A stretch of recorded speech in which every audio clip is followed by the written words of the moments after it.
tháng 7 cho thấy dấu hiệu tiềm ẩn lạm phát vẫn là một mối đe dọa đối với nền kinh tế này. Tổng thống Donald Trump đang thảo luận với Intel để chính phủ Mỹ nắm giữ cái cổ phần trong nhà máy sản xuất chip này. Cái thỏa thuận tiềm năng giữa Nhà Trắng và Intel có thể giúp nhà tài trợ cho dự án xây dựng nhà máy chip ở Ohio.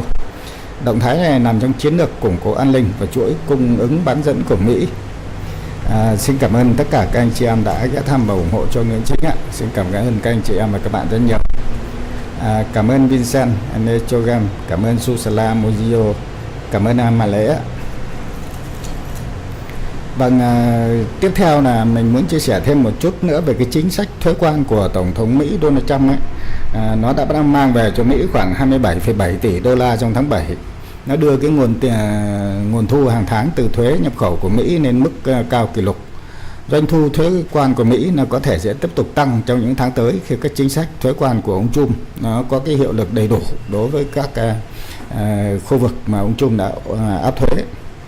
Cái chỉ số giá chứng khoán toàn cầu lập kỷ lục mới trong 2 phiên liên tiếp. Cái dữ liệu lạm phát của Mỹ cho thấy cái chỉ số giá tiêu dùng CPI nó tăng yếu hơn dự báo trong tháng 7, cho thấy thuế quan chưa tác động quá mạnh đến cái giá tiêu dùng. Ngoài ra, việc ông Trump là ký cái sắc lệnh gia hạn hoãn tăng thuế với Trung Quốc thêm 90 ngày cũng đã thúc đẩy tâm lý lạc quan ở trên thị trường. Sau cái báo cáo CPI mới nhất thì nhiều quan chức của Fed vẫn thận trọng và chưa sẵn sàng hạ lãi suất sớm.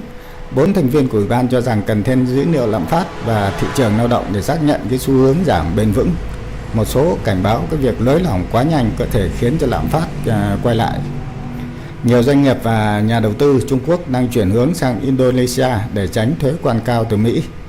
Indonesia với thị trường hơn 280 triệu dân và cái vị trí chiến lược thu hút cái dòng vốn vào các lĩnh vực như sản xuất, hạ tầng và năng lượng. Chính phủ Indonesia cũng đẩy mạnh ưu đãi thuế, cải thiện môi trường đầu tư để hút cái vốn ngoại. Xu hướng này được kỳ vọng giúp nước này trở thành trung tâm sản xuất thay thế cho khu vực.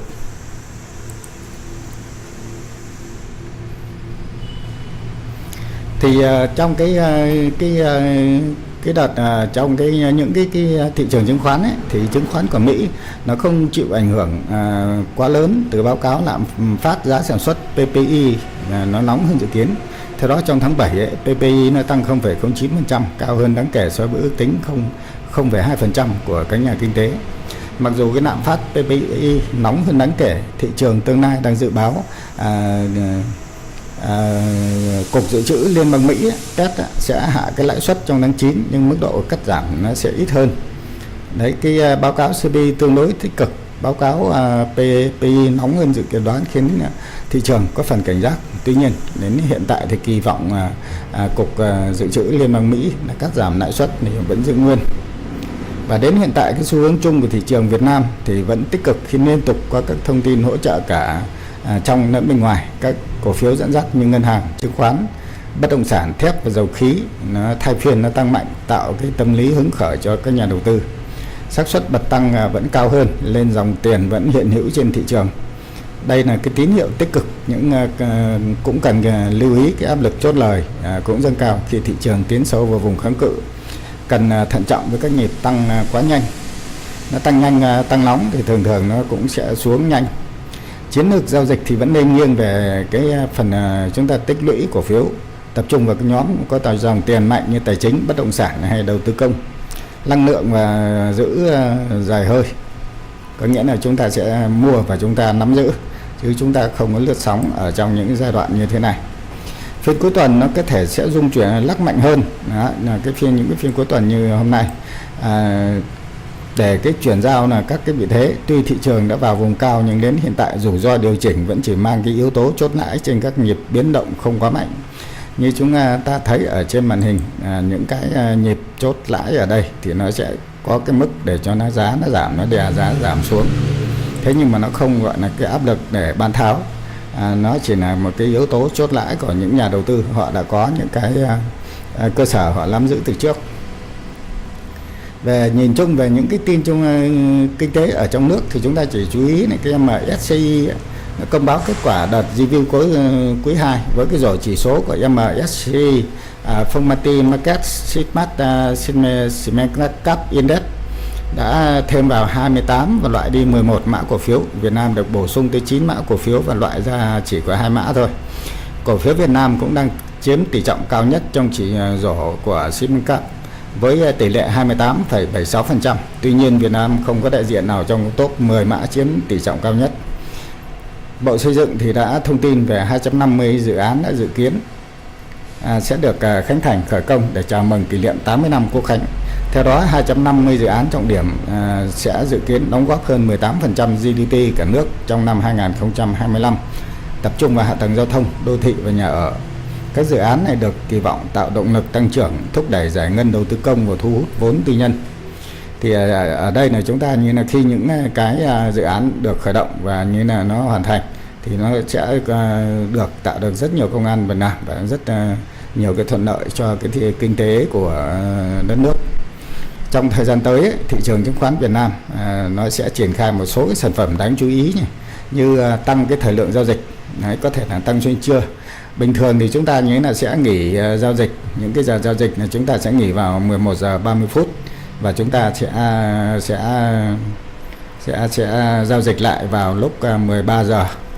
Thì bây giờ trong cái thời gian tới thì có thể là sẽ áp dụng giao dịch xuyên trưa luôn, áp dụng cái giao dịch T0 và cho phép bán chứng khoán trên đường về. Có nghĩa là chúng ta có thể mua chứng khoán trong phiên. Bây giờ chúng ta có thể mua ngay bây giờ và chúng ta bán trong 5 phút nữa hoặc 1 phút nữa. Đó là tùy theo là đấy là chúng ta sẽ được phép giao dịch T0 chứng khoán trên đường về. Đây là sẽ được kỳ vọng là nó sẽ tăng cái tính thanh khoản, thu hút cái dòng tiền và nâng cao sức cạnh tranh của thị trường. Theo hãng tin AP, Việt Nam đang tiến gần hơn tới mục tiêu trở thành con hổ kinh tế tiếp theo của châu Á nhờ các cải cách mạnh mẽ và định hướng hình thành một kỷ nguyên phát triển mới trong tương lai. Các cải cách kinh tế cùng cái lực lượng lao động trẻ được xem là động lực chính cho những cái triển vọng như thế này. Ngoài ra, hôm nay mình chia sẻ thêm cho các anh chị và các bạn nói một chút về cái thông tin của doanh nghiệp. Riêng về cổ phiếu VIX tập đoàn Vingroup thì Chatbon Hàn Quốc SK đã thoát hết vốn khỏi Vingroup nha. Và về Vinhome thì muốn phát hành tối đa 15.000 tỷ đồng trái phiếu. Các anh chị nào có tiền mà mua trái phiếu của Vinhome thì chúng ta như là chuẩn bị tiền điện. Và với DGC, Dragon Capital cũng vừa phát ra 230 cổ phiếu giảm sở hữu tại hóa chất Đức Giang xuống 6%. Cái hóa chất Đức Giang này là nó cũng giá nó cũng đang neo khá là cao.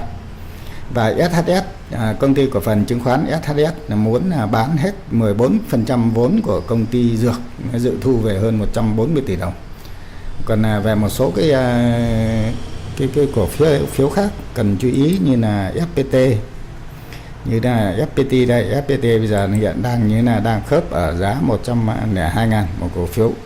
Tới cái tầm giá này là chúng ta cũng có thể là chuẩn bị tiền để chúng ta mua ở những cái tầm giá như thế này.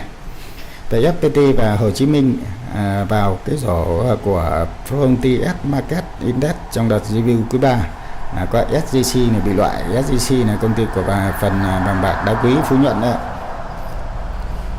Ngoài ra thì còn một số cái cổ phiếu của như là đầu tư công như FCN khởi công cụm công nghiệp 1.000 tỷ đồng, xúc tiến một loạt những cái dự án khủng. Và đáng chú ý là những cái cổ phiếu mà chúng ta Việt được thêm vào cái rổ chỉ số kia của MSCI ấy, là nó gồm có EVG, HPX, HND, IMP, PTB, SGC, TVB, INB và TTS. Đây là những cái cổ phiếu mà chúng ta chú ý là chúng ta có thể như là kỳ vọng để sẽ khi được đưa vào rồi chỉ số thì nó sẽ được tăng giá và chúng ta có thể nếu còn nắm giữ rồi thì chúng ta chờ những nhịp tăng giá để chúng ta chốt lời. Và với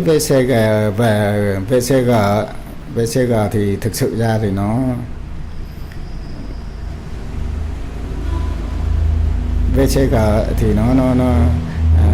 đang giao dịch một cái lô cổ tức nhưng mà giá vẫn tăng vọt. Đây là một đại diện khỏe top đầu của nhóm đầu tư công, hỗ trợ mạnh nâng lên vùng 26, cản cũ của vùng 30 để chúng ta sẽ xem cái thằng VCG nhé.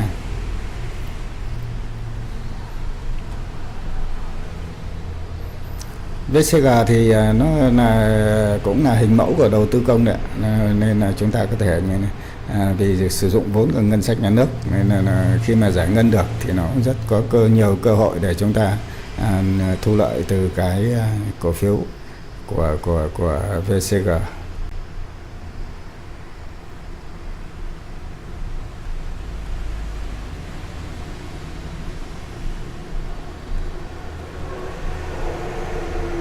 Nhiều các anh chị thấy ở trên lại rất nhiều những cái mã cổ phiếu mà chúng ta có thể thấy này. Đây là VCG đây nha. VCG là công ty cổ phần xuất nhập khẩu và xây dựng Việt Nam ạ. Hiện tại bây giờ nó đang mới đứng ở cái giá là 27,35 ngàn đồng thôi. Thì ở đây này chúng ta thấy là nó có một chuỗi tăng lên cũng khá tốt từ ngày 16 tháng 6 năm 2025 và tới hôm nay tháng 8 là nó cũng tăng lên được một đoạn cũng khá là xa. Thế nhưng mà cái này là chúng ta vẫn có thể là chúng ta tận dụng những cái nhịp giảm để chúng ta tăng tỷ trọng của cổ phiếu VCG. Ngoài ra những cái nhóm trú ẩn khác mà chúng ta cần chú ý đó là PVD hay PVS hay là Bình Sơn, xăng dầu Bình Sơn đấy, thuộc nhóm có tin hỗ trợ về tăng vốn và sản xuất xăng E10. Khi sản xuất xăng E10 ra thì BSR là cũng khá là được chú ý vì cái giá của cổ phiếu BSR nó cũng chưa có cao, và khi mà sản xuất được cái xăng E10 và tung ra thị trường bán thì nó lợi nhuận nó thu về cũng rất là nhiều, nên chúng ta như là cũng chú ý về cái cổ phiếu của BCG. Công ty của hóa dầu Bình Sơn này, là đang có như cái tích trữ dầu rất lớn ở Thanh Hóa đấy.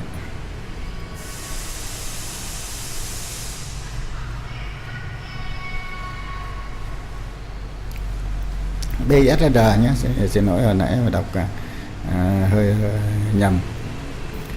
Cái cổ phiếu BSR này chúng ta có thể xem là nó cũng rất là được ưa chuộng đấy ạ.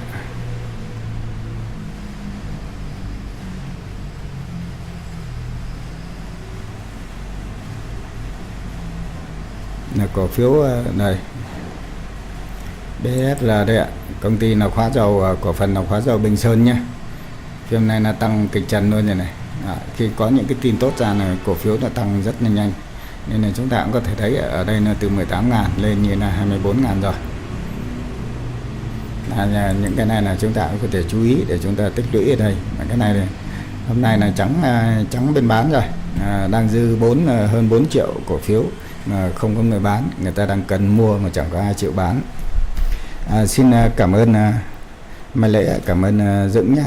Cảm ơn tất cả các anh chị em ghé thăm và ủng hộ cho Nguyễn Trinh ạ. Vâng, và như là chúng ta có thể thấy là trong ngày hôm nay, cái phiên mà khi thị trường đã tăng lên tới hơn 1.600 điểm mà chúng ta thấy lên là 1.658, gần 1.700 điểm, thì như hôm qua mình nói là thị trường nó sẽ có cái nhịp tăng tiếp. Thì ngày hôm nay là chúng ta cũng có thể thấy là hôm nay nó đang ở có mức độ mức giá nó điều chỉnh. Khi mình nói điều chỉnh ở đây thì chúng ta cũng có thể thấy là thị trường nó sẽ có như là những mức giá nó giảm xuống nó giảm xuống như thế này. Thì ở những cái dịp giảm như thế này là những cái dịp mà để người ta tập trung, người ta chốt lời. Khi những nhà đầu tư người ta nắm giữ cổ phiếu ở như là những cái nhịp người ta mua trước thì người ta sẽ chốt lời ở trong phiên ngày hôm nay. Thì trong phiên cuối tuần thường thường nó cũng hay được chốt lời cũng khá là nhiều đấy ạ. Nhưng mà về cái thanh khoản thì chúng ta cũng có thể thấy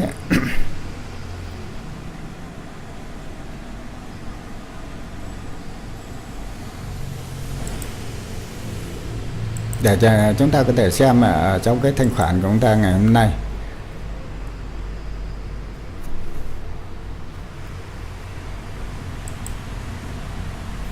Trong cái thanh khoản ngày hôm nay thì nó cái thị trường của chúng ta thì nó không có nhiều lắm.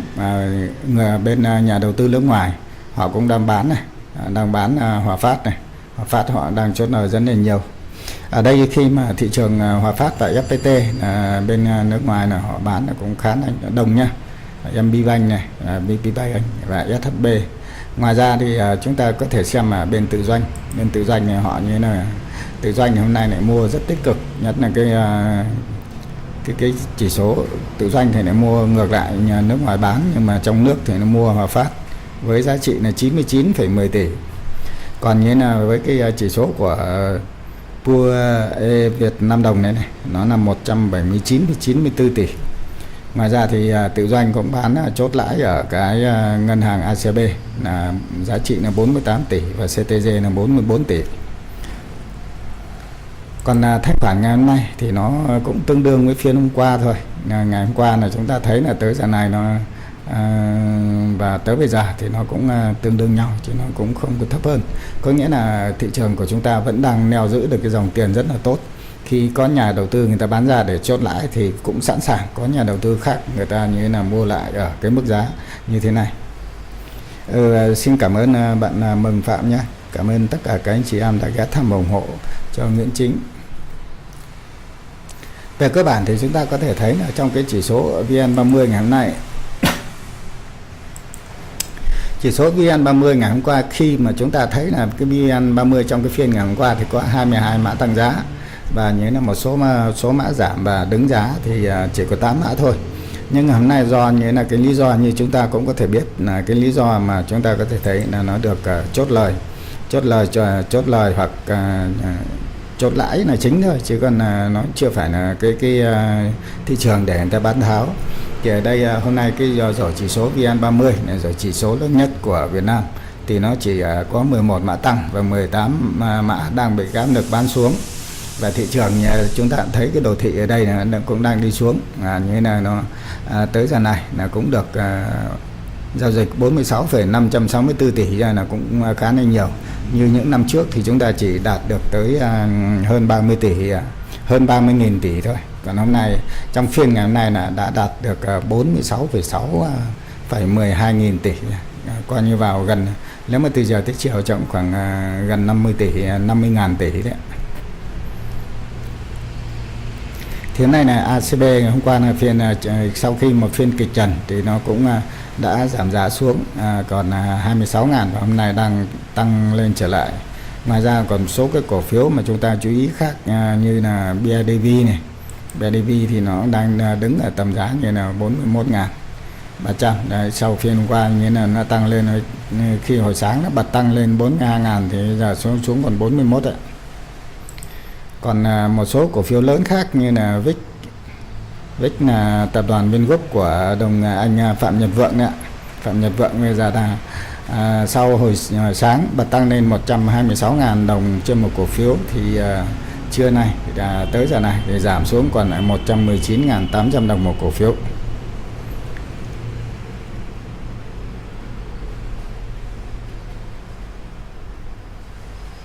Mình có đặt mua cái cổ phiếu VIX này ở giá 115 nhưng nó không xuống được tới đó, nó xuống thấp nhất được có 119 thôi, còn phải mấy ngàn nữa nó mới xuống được tới nơi. Thì đây là chúng ta thấy là những cái cổ phiếu mà đáng chú ý. Ngoài ra như VCB, như bữa trước nên mình hai phiên trước mình cũng bảo là mình mua VCB, nhưng mà VCB mình đặt lệnh do giá thấp quá nó cũng không có khớp. Sau Vietjet thì sau như cái phiên mà nó bây giờ Vietjet đang đứng ở giá là 137 ngàn. Vietjet thì thực sự ở mức giá 137 này nó khá là cao rồi đấy ạ. Ngoài ra một cái cổ phiếu mà chúng ta như là cũng đáng quan tâm, đó là cổ phiếu của FPT. Công ty cổ phần FPT này thì khi mà hôm nay mà chúng ta mua ở giá 110.6 này hoặc ở cái giá là 101 này thì cũng khá là tốt, tại vì như là cái này nó xuống thấp lắm thì cũng chỉ xuống 890 thôi. Còn như là khi mà nó lên cao là đỉnh cao nhất của nó là lên tới 133 ngàn một cổ phiếu. Thì cái này nếu mà chúng ta cũng có thể dành một khoảng 30% tỷ trọng tài sản để chúng ta mua cổ phiếu của FPT. Mặc dù cái mức giá nó cao, thế nhưng mà mua thì cái lợi nhuận, cái xác suất thu lợi nhuận thì nó sẽ cao hơn. Vâng, Hanno Sanjay Vinkavat ạ. Cảm ơn tất cả các anh chị em đã đồng hành và ủng hộ cho Nguyễn Chính trong phiên ngày hôm nay. Cảm ơn các anh chị em và các bạn rất nhiều ạ.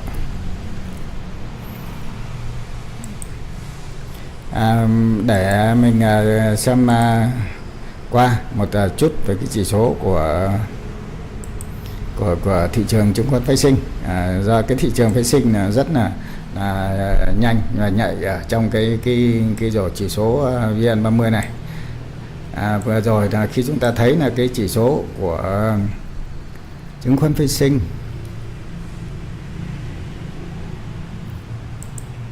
nó đang mở cái biểu đồ của chứng khoán phái sinh ra cho nó có nhìn cho nó dễ. Thì đây là khi trong cái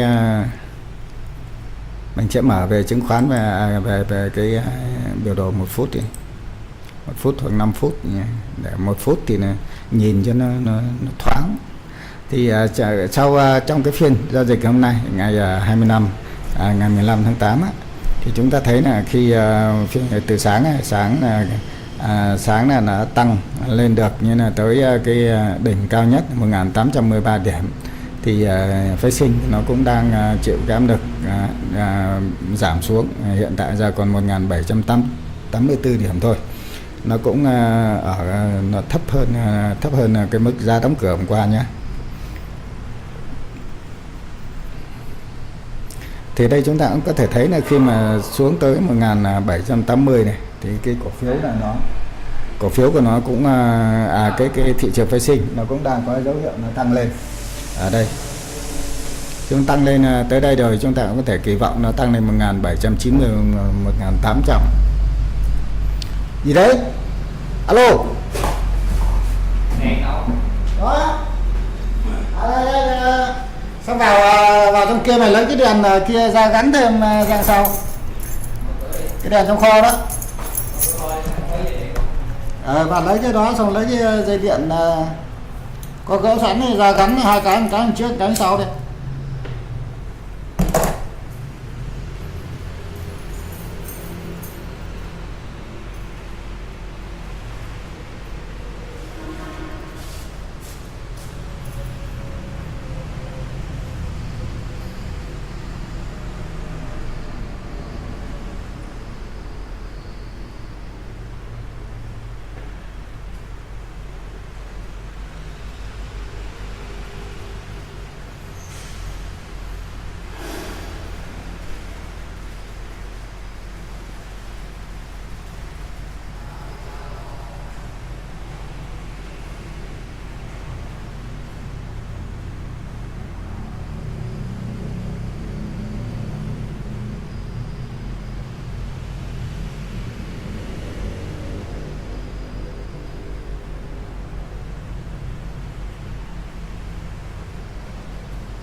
Vâng, xin lỗi cả nhà.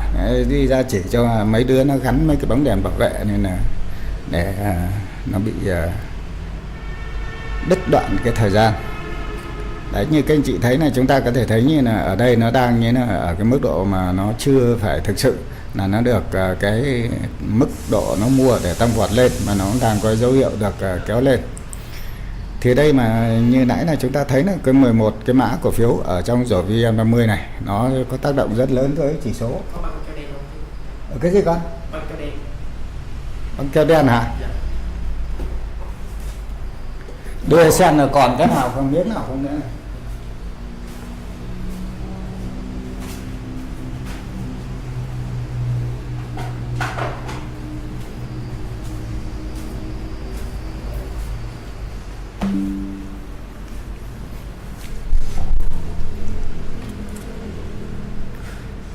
Như vậy là những cái cổ phiếu mà chúng ta kỳ vọng nó cũng rất là tốt, nó đang có như nhịp, nó đang phục hồi lại, nên là chúng ta cũng cứ yên tâm về cái thị trường.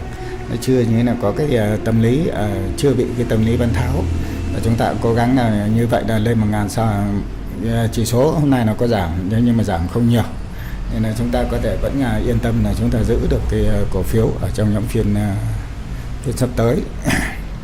Thì giả sử như một số cái cổ phiếu mà chúng ta thấy mà chúng ta như là có thể mua và nắm giữ, như hiện tại như là cái cổ phiếu của FPT này chúng ta thấy nó đang ở cái mức độ như là nó về cái mức độ cân bằng ở đây, nhưng mà chúng ta sẽ đặt mua ở cái giá nó vào khoảng 98 100 này thôi. Mình sẽ đặt mua thử cái này.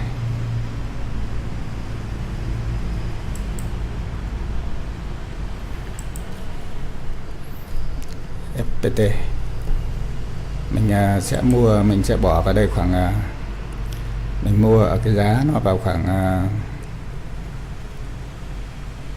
hồi nãy nó xuống 110 đúng không, mình 101 102 nó đang đang được đi lên, thì mình sẽ đặt mua FPT nó ở giá như là 101 thôi,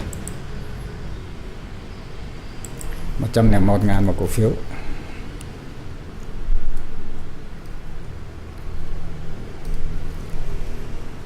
Và khối lượng mình sẽ mua chừng 100 cổ thôi, mua để nắm giữ rồi. Cái giá trị mua này nó hết khoảng 10 triệu.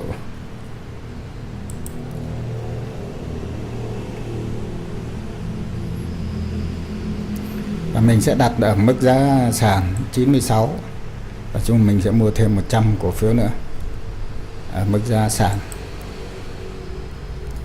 Nhưng mà khả năng là những cái giá này nó sẽ không khớp đâu, nên là chúng ta cứ đặt mua ở đó thôi.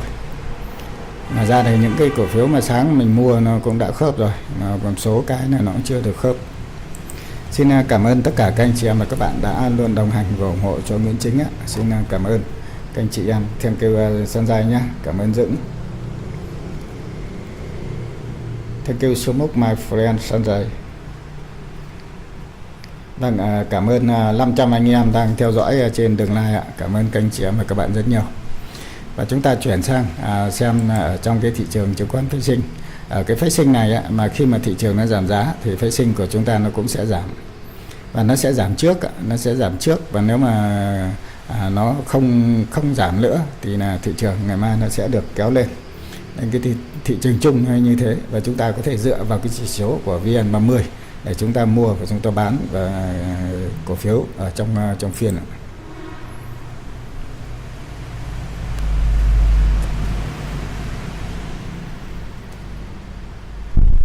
Cái Vietjet, hãng hàng không Vietjet này của Nguyễn Thị Phương Thảo đấy cũng đã lên như là 145.000, mà lúc đỉnh giá cao nhất 145.800 đồng là cái cổ phiếu mà đang được lên giá, và lên giá khá là tốt ạ. Nó hai phiên trần Vietjet lên được cái là 7.500 cổ phiếu luôn. Mà ra SSI là đang hồi phục về 36.8, thì khi cái giá thấp nhất là 36.55 thì bây giờ nó đang được mua nhiều lên. Thị trường của chúng ta như là sẽ còn vào khoảng 30 phút nữa là nó sẽ như là có cái là sẽ đóng cửa, nên là chúng ta chỉ xem xét ở trong cái biểu đồ mà những cái gì cần mua hay cần bán thì chúng ta như thế là cũng đã đặt lệnh sẵn rồi, thì chúng ta chỉ chờ nó khớp lệnh, khớp được hay không mà thôi. Thì đây trong cái thị trường VN30 này thì ở đây là chúng ta thấy nó đang có dấu hiệu như là nó đi lừng chừng, nó đi ngang ở khu vực này và nó cũng chưa thực sự là bứt phá lên. Thì nó phải khoảng từ 2 giờ 30 thì bắt đầu nó mới có những cái tốc độ nó bứt phá lên, nó ngoạn mục hơn, thì chúng ta có thể xem xét ở đây. Thì như đây như chúng ta thấy như là khi về đây là nó có mức độ hỗ trợ rất là lớn ở như là cái mức giá 1778 này. Thì giờ nó đang ở đây, nếu mà nó không bị gãy cái mức độ hỗ trợ này thì thị trường này sẽ được hồi lên. Còn nếu mà nó gãy về cái hỗ trợ bên dưới hỗ trợ này thì chúng ta thấy là nó cũng khá là suy xẻo đấy ạ.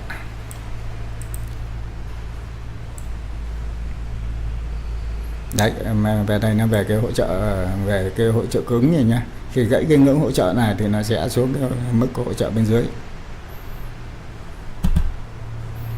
Thị trường nó đang ở cái đang mấp mé cái hỗ trợ ở dưới này, và đây nó tạo thành 3 cái đáy này, 1 2 3 đáy, và nó đáy sau mà thấp hơn đáy trước thì nó sẽ có xu hướng nó giảm giá xuống nữa. Nếu mà chúng ta thấy một cái xu hướng chung là chúng ta thấy là cái xu hướng chung của nó đang đi xuống nè.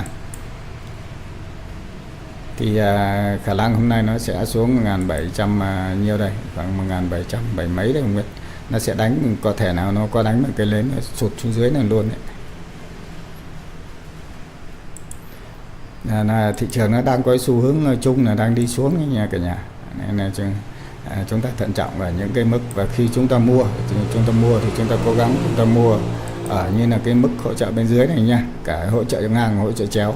Và bây giờ cái nó đã gãy cái hỗ trợ ngang rồi thì chúng ta như là sẽ phải xem xét ở cái mức hỗ trợ ở bên dưới nó thấp hơn.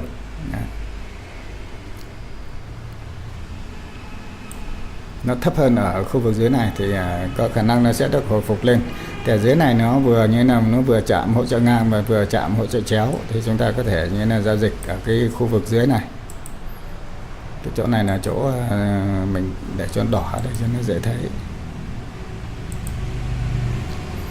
Đấy, còn như là cái khi mà nó đi qua cái mức báo độ đỏ này thì chúng ta phải xem xét lại cái vị thế chúng ta nắm giữ. Đó, nó về nó chạm cái hỗ trợ ở dưới này, thấy không? Mà nếu mà nó gãy xuống đây nữa này chúng ta phải chờ xuống dưới nữa mới được ạ. Đấy, nó xuống khá là sâu rồi này, thấy không? 1771 rồi đó, thấy không? Đó, nó về như là 1171 thì chúng ta sẽ căn nó ở cái vùng 1760 mấy này, 70 này. Đấy, xuống 6 mấy rồi.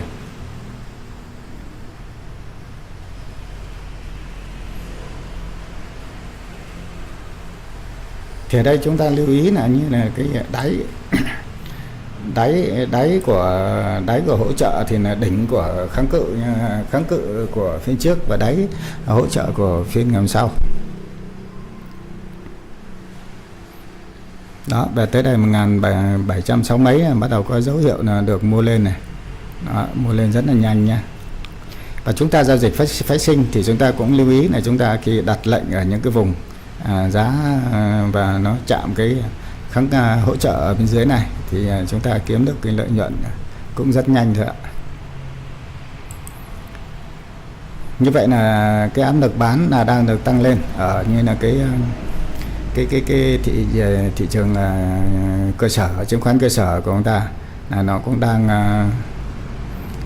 đang bị bán xuống, cũng khá là mạnh, bắt đầu là tới 2 giờ 24 rồi, đã xuống bán khá sâu. Đấy, nên là chúng ta như là những cái này là chúng ta phải xem xét ở những cái đoạn mà nó xuống dưới cái hỗ trợ. Đấy, khi xuống này bắt đầu nó có những cây nến xanh này, cả nhà thấy những cây nến xanh này bắt đầu nó hồi phục lên từ những cái vùng hỗ trợ bên dưới thì nó có dấu hiệu đi lên, và nó sẽ như bên mua bên bán nó sẽ lằng nhằng ở cái chỗ này, thì có thể nó lên hoặc nó xuống ở khu vực này. Thì khi mà nếu ở đây mà chúng ta thấy mà nó có cái dấu hiệu nó đi lên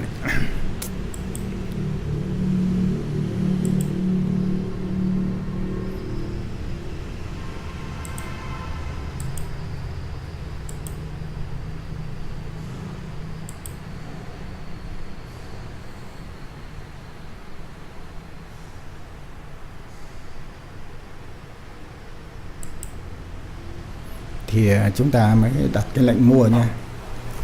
Đấy, nó lên được cái nến xanh, cái nó lại xuống một cái nến đỏ này. Đấy, cái chỗ này nó đang cái giao dịch rất là ít, cái khối lượng giao dịch rất là nhỏ. Chỗ này người ta cũng không muốn mua và thực sự là đang giằng co. Chỗ này không muốn mua và không muốn bán.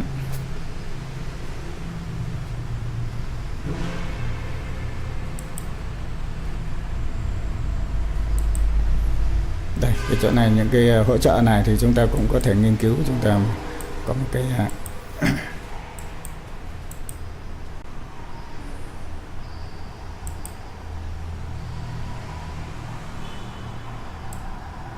đang có xu hướng đi lên ở đây này.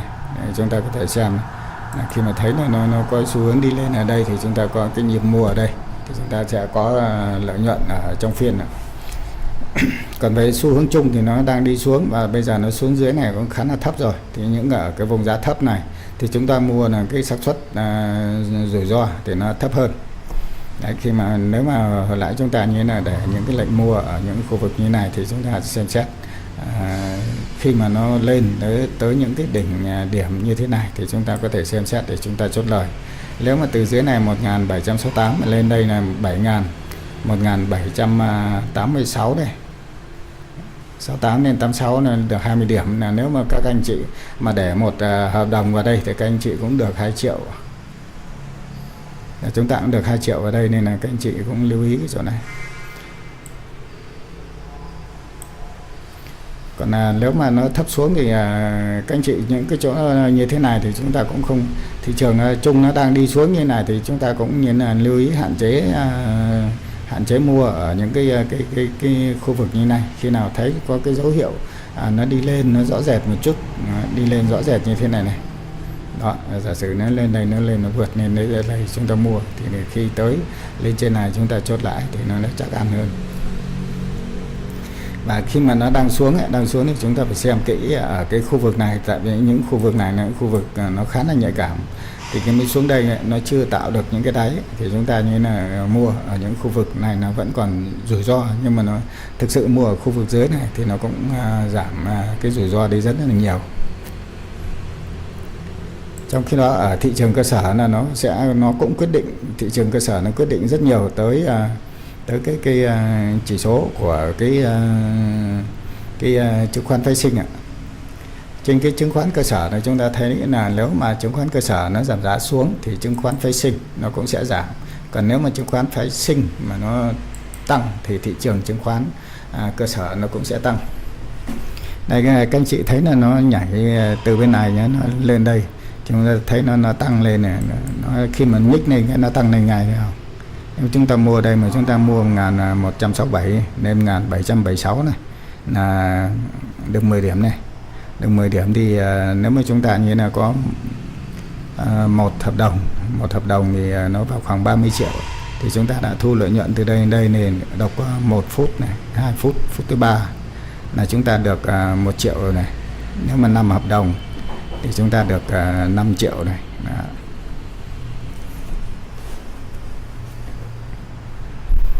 Nhưng mà ở mức giá này mua khi mà xuống đây mà chúng ta như là phải chủ động và cũng khá là kiên quyết cái việc mà khi mua và bán. Đấy, lên tới đây nếu mà chúng ta bán thì chốt lại thì chúng ta chấp nhận ăn 1 triệu thì từ đây đến đây ta bán là lấy 1 triệu. Còn không có thì nếu mà chịu chấp nhận rủi ro được thì chúng ta như là chờ nó lên tới trên này thì chúng ta bán. Thì lên tới trên này là chúng ta một hợp đồng chúng ta được 2 triệu.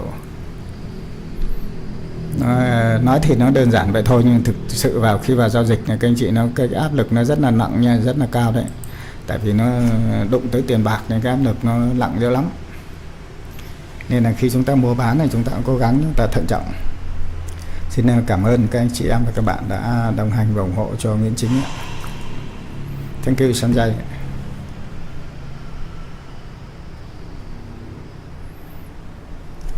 Thị trường sau khi như là đang có xu hướng đi xuống thì chúng ta thấy là nó cũng đang được kéo lên một chút. Thì để xem cái mình để giá 100 là 101 mà không khớp.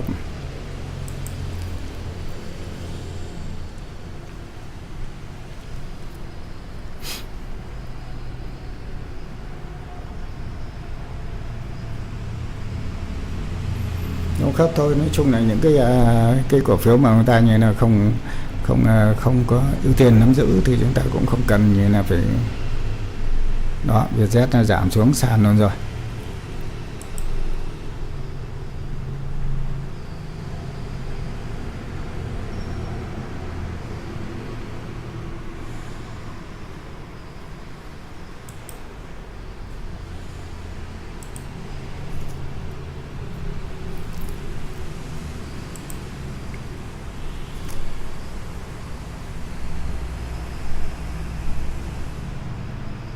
VIX nó giảm xuống 110 giảm sàn nha.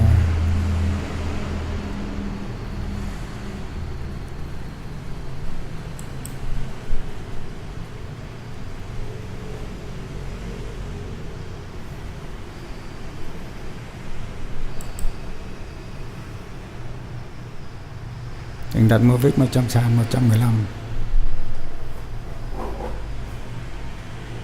Rồi khớp mình khớp hết 15 triệu, hết 15 triệu và 111 triệu rưỡi cái của cái cổ phiếu VIX kìa. 11.5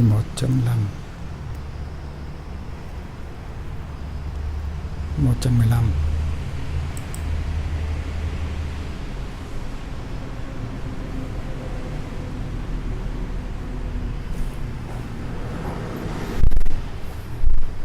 À 115 mà chứ đâu phải 115 mà, lãi suất 115 mà.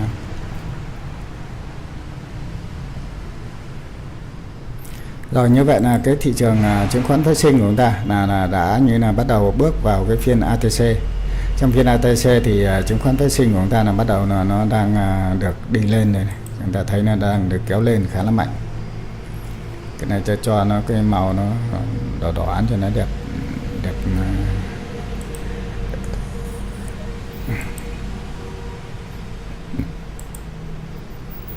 Ở đây mà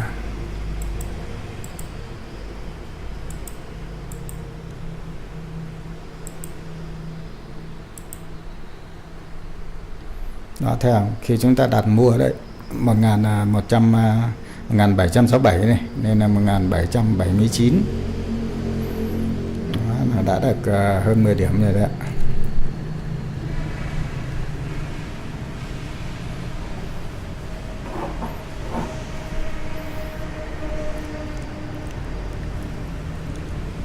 Như vậy là có khả năng là cái phiên này là cái nhiều là sẽ được kéo lên ở cái phiên ATC.